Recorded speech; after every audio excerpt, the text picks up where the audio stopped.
Muy buenos días a todos. Quería comunicarles en primer lugar que, bueno, por supuesto, una de los ejes, de los ideales del presidente Milei es precisamente la reducción del Estado y la eliminación de todo lo que no genere un beneficio para los argentinos.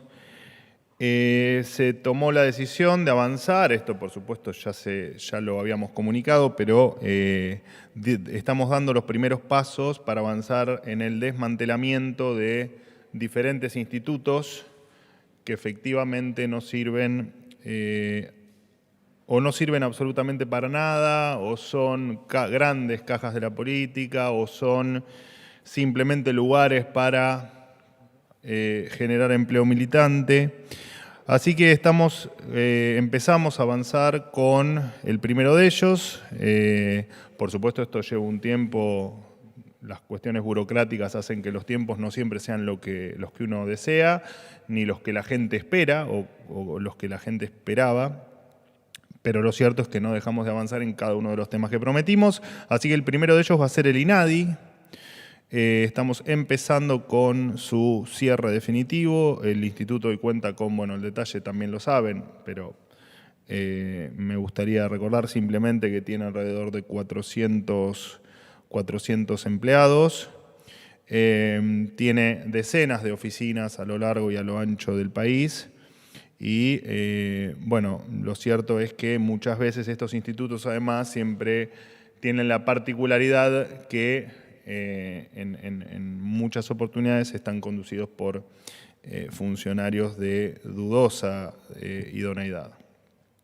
Y tampoco, por supuesto, estamos dispuestos, lo dijimos siempre, y repito, por desgracia los tiempos burocráticos, los procesos y determinadas cuestiones que son, por supuesto, parte del Estado y del funcionamiento del Estado, no son tan veloces como uno quisiera. Pero lo cierto es que no vamos a seguir financiando ni rosca política, ni lugares donde se paguen favores políticos, ni donde haya cientos o decenas de puestos jerárquicos que no suman absolutamente nada a un país que, como siempre digo, está absolutamente empobrecido y donde no podemos hacer que la gente con sus impuestos siga bancando, pagando o sosteniendo este tipo de cuestiones. En otro orden de cosas, mañana existe la posibilidad de una manifestación que se ha conocido que puede llegar a ocurrir, de organizaciones piqueteras aquí en principio en Plaza de Mayo. Simplemente recordarle o transmitirles a ellos algunos consejos que les puedan ser de utilidad. Si cortan la calle, la policía va a actuar. Si rompen veredas, si tiran piedras o prenden fuego tachos de basura o cometen cualquier otro tipo de ilegalidad, la policía va a actuar. Por supuesto, quien cobre un plan social y cometa alguno de estos hechos van a perder el plan. Y ni hablar que quienes tengan o quienes traigan niños a las marchas, cada uno de los casos va a ser reportado, independientemente de esto que les estoy comentando, al Ministerio de Capital Humano para hacer su seguimiento.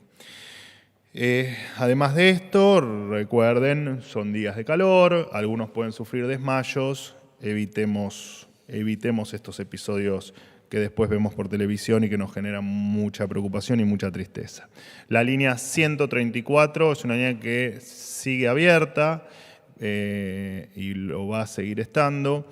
Recuerden que es gratuita, anónima y que cualquiera que se sienta amenazado o extorsionado para ir a estos encuentros deben denunciarlos. Nadie va a perder su plan social, lo van a perder si efectivamente asisten a las marchas y cometen en esa marcha alguna ilegalidad. Así que efectivamente una línea que ya ha recibido casi 90.000 denuncias desde que la línea desde que existe la línea. Bueno, ayer creo que yo lo comuniqué en mis redes y después en alguna aparición en los medios. Nuestra misión es, además de la reducción del Estado y de, por supuesto, hacer que el dinero del contribuyente vaya donde tiene que ir de manera transparente. Estamos trabajando fuertemente en la eficiencia también del Estado. Hay dos organismos del Estado, la SIGEN y la Secretaría de Transformación del Estado, que efectivamente han revelado un informe con una auditoría en 114 reparticiones del Estado. Simplemente yo he dado un detalle ayer sobre la deuda que ha quedado desde el al 10 de diciembre, que es la foto de este informe, en realidad es al 7 de diciembre la foto del informe, de 3 billones de pesos. 3 millones de pesos, para que se entienda bien, es la deuda de contrataciones que ha dejado el gobierno anterior. Este informe es muchísimo más amplio. Además, cada ministerio y cada dependencia está avanzando en el pedido y perdón la redundancia, y en el propio avance de algunas auditorías puntuales muchísimo más específicas en algunos temas graves que se han detectado. Toda esta información, por supuesto, no se las voy a dar yo. Es probable que el propio presidente de la Nación dé detalles adicionales y, bueno, después, por supuesto, cada una de las carteras se encargará de hacer lo propio. Sin más nada que decirles, los escucho como cada día de la semana. Vocero, buenos días. Nicolás ¿Cómo andás, Gallardo, Nicolás? de CNN Radio.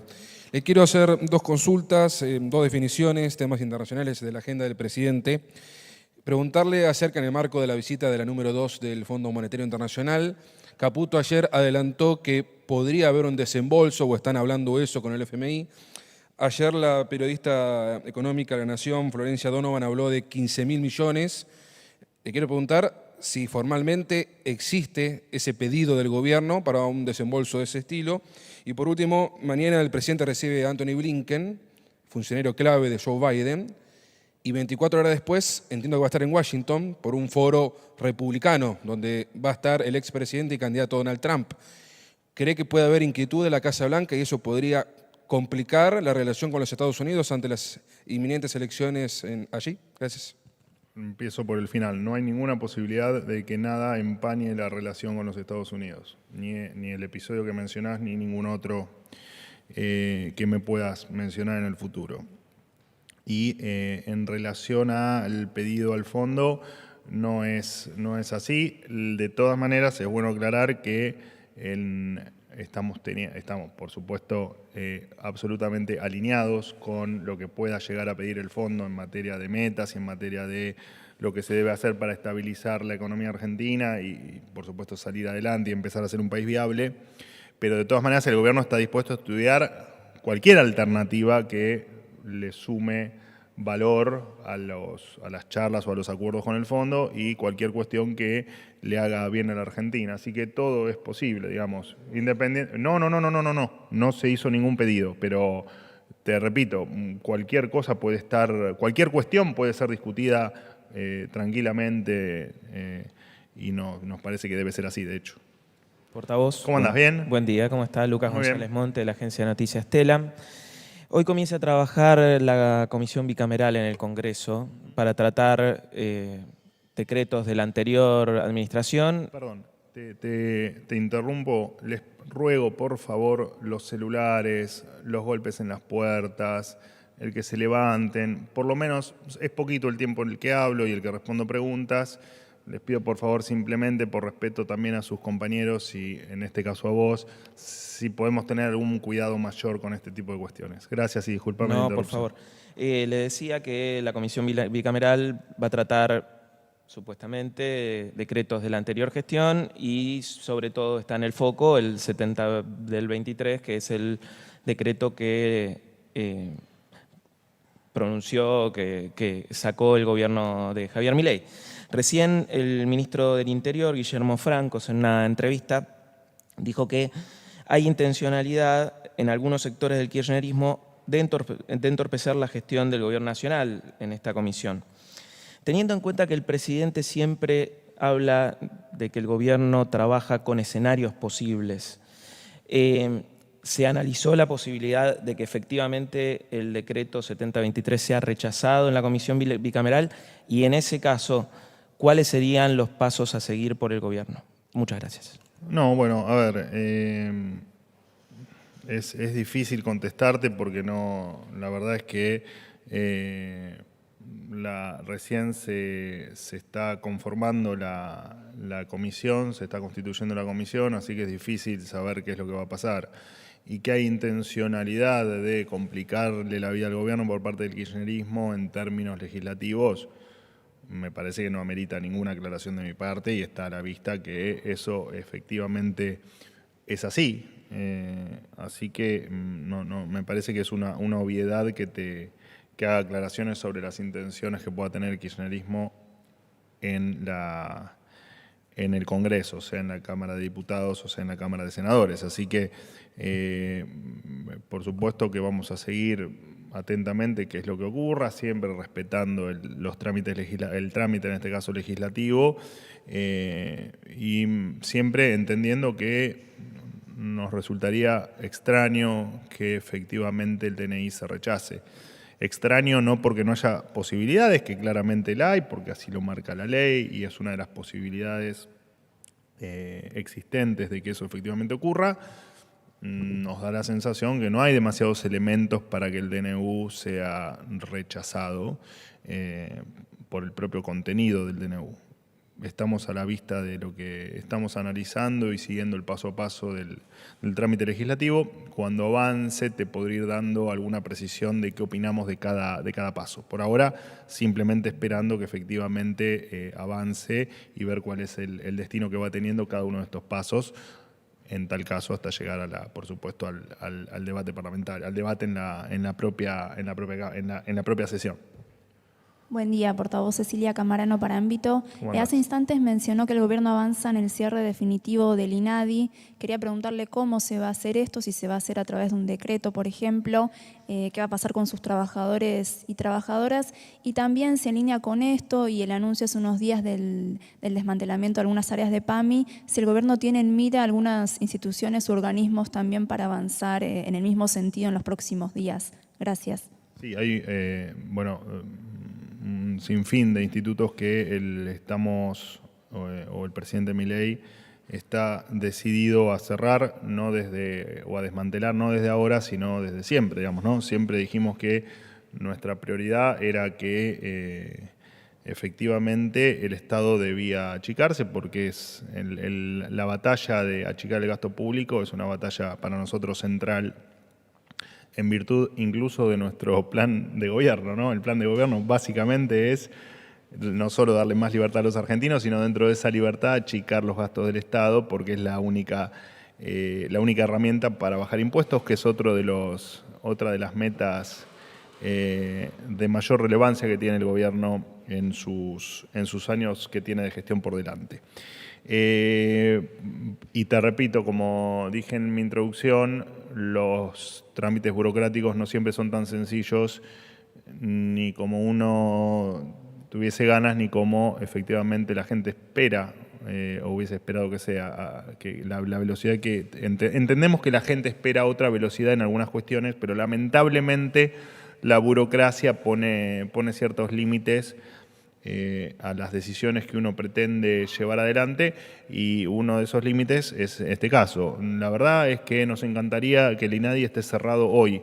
Eso no puede ocurrir precisamente por estos tiempos, pero a partir de hoy, si se quiere, empezamos con todas las actuaciones administrativas que haya que hacer.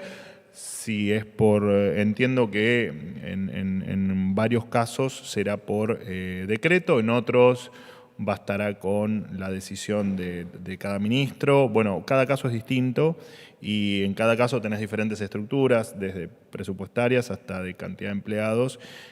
Bueno, siempre dijimos lo mismo, ¿no? Empleado que esté de más no tiene razón de ser que un argentino abone su sueldo con el sacrificio que hace trabajando para pagar en parte los impuestos. Así que eso será un tema que iremos resolviendo instituto por instituto y de acuerdo a, por supuesto, la calidad de cada empleado, no solo idónea, sino también contractual. ¿Qué tal, vocero? ¿Cómo le va? Hola. Guido Carelli, del diario Clarín.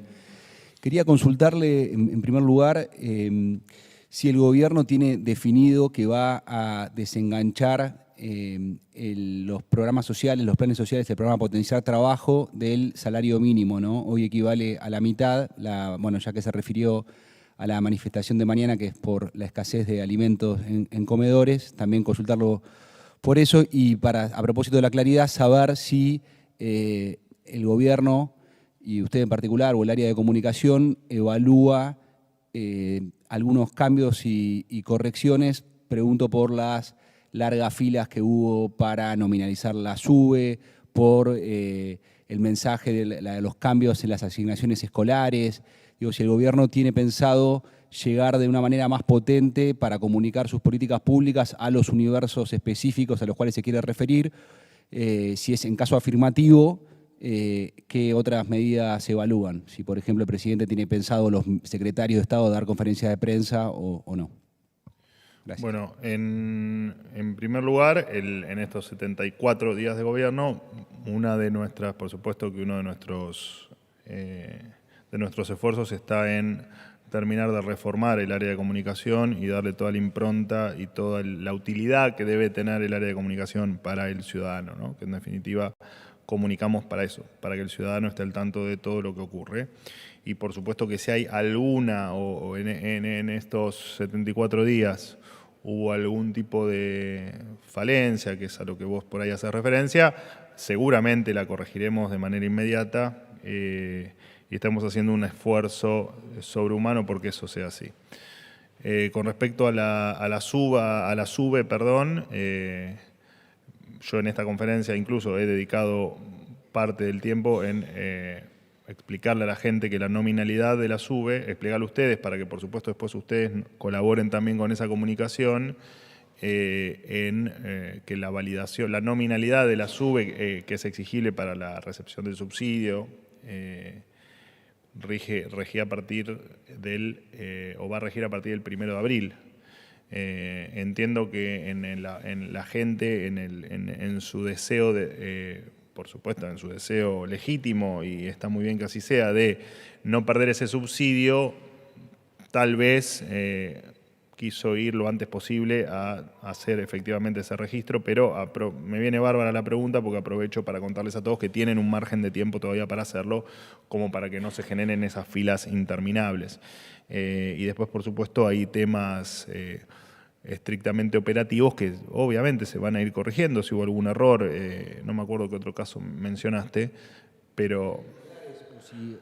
O si, por ejemplo, digo, más allá de esta instancia de conferencia de prensa, que por supuesto no toda la ciudadanía sigue, de alguna manera sí el gobierno va a comunicar de una manera más potente, sí, con campañas de bien público, sí, igualmente en YouTube, donde sea, no sé, igualmente, conferencia de prensa. Igualmente, la comunicación del gobierno es bastante más amplia que esta conferencia. De hecho, esta conferencia es algo bastante específico y casi dedicada a ustedes. Pero de hecho, yo me dediqué a comunicar, a dar la orden de comunicar por diferentes canales el tema de las ayudas escolares, por ejemplo, que es lo que me viene a la mente. Pero digo, hay un montón de canales que tal vez vos no, por supuesto, no te interesen o no recibas, pero que efectivamente existen y que eso se está comunicando como corresponde. Me habías hecho otra pregunta al principio, perdóname. En la misma sintonía le Sí. le preguntaba, digo, por conferencia de prensa de los secretarios de Estado o mismo del presidente, y la otra pregunta de otro tema era si el gobierno efectivamente va a desenganchar los planes sociales del salario sí, perdóname, mínimo. el tema de los planes sociales. Sí, efectivamente los planes van a ser descalzados del salario mínimo, pero al margen de eso también me viene bien la pregunta. La comunicación del gobierno está en cabeza mía, no solo la vocería, no solo la voz del presidente, sino el resto de la comunicación del gobierno, que parte de esa comunicación, por supuesto, está descentralizada en los ministerios para temas puntuales. De hecho, yo muchas veces ante preguntas de ustedes les pido que por favor vayan a buscar determinada información a los diferentes ministerios. Así que no veo digamos, la pregunta tuya en definitiva. Patricia Bullrich ha dado conferencias de prensa en esta misma sala, es una ministra que efectivamente habla bastante con los medios, no sé si diariamente, pero habla bastante, y me parece que la comunicación de las diferentes áreas, lo relevante, no es necesario que efectivamente o necesariamente los ministros tengan que hacer declaraciones permanentemente y de hecho en muchos de esos casos yo estoy para suplirlos. Última pregunta. ¿Qué tal, Manuel? Buen día. Eduardo Menegazzi para Infobae. Usted se refirió hace algunos días a la eliminación de los fondos fiduciarios, o de varios de los fondos fiduciarios que existen, que son 29. Mencionó las diferencias que habían, que algunos habían sido creados por ley, otros por decreto. Más allá de esa eliminación, quisiera saber cómo va esa medida que va a adoptar el gobierno. Sobre todo, bueno, porque fue hace unos cuantos días y todavía no se avanzó. Usted habló de los trámites burocráticos y demás, pero bueno, ¿qué es lo que se está analizando y hacia dónde van a ir ese dinero, hacia dónde va a ir ese dinero que se va a ahorrar de $2.000 millones, fue la cifra que usted mencionó? Gracias. Bueno, en parte, por supuesto, está el hecho que vos acabas de comentar y que yo comenté al principio de la conferencia, que es el tema de la burocracia que muchas veces hace que, incluso por cuestiones de análisis jurídico, requieren cierto tiempo y cierto cuidado. Además, una aclaración que la hice, pero tu pregunta me sirve para volver a aclararlo. Los fondos fiduciarios se van a eliminar por la falta de transparencia. No necesariamente el dinero o el fin de los fondos fiduciarios van a desaparecer completamente. Uno de los fondos, por ejemplo, maneja subsidios al transporte. Lo que buscamos es la transparencia y que no sean usados de manera política, ni que sean una caja política, ni que los utilicen algunos vivos para o contratar gente o hacer negocios personales. Y la verdad es que nada se sabe porque la particularidad que tienen es precisamente la falta de transparencia. Así que lo que buscamos es la transparencia, no es que se elimine la función que cumplía cada fondo, sino simplemente tener más transparencia y aquellos destinos que encontremos que efectivamente deben seguir existiendo de dinero, tal vez que sigan existiendo, muy transparentados, muy controlados y que la gente pueda saber desde y hacia dónde va ese dinero porque es dinero del contribuyente. No hay ninguna razón para que fondos públicos sean utilizados por funcionarios públicos sin el grado de transparencia que amerita el uso del dinero público, porque es dinero de todos los argentinos, es dinero tuyo, es dinero mío y también es dinero de, como digo siempre, de aquel que le cuesta todos los días llevar un plato de comida arriba de la mesa. Gracias, chicos. Hasta mañana.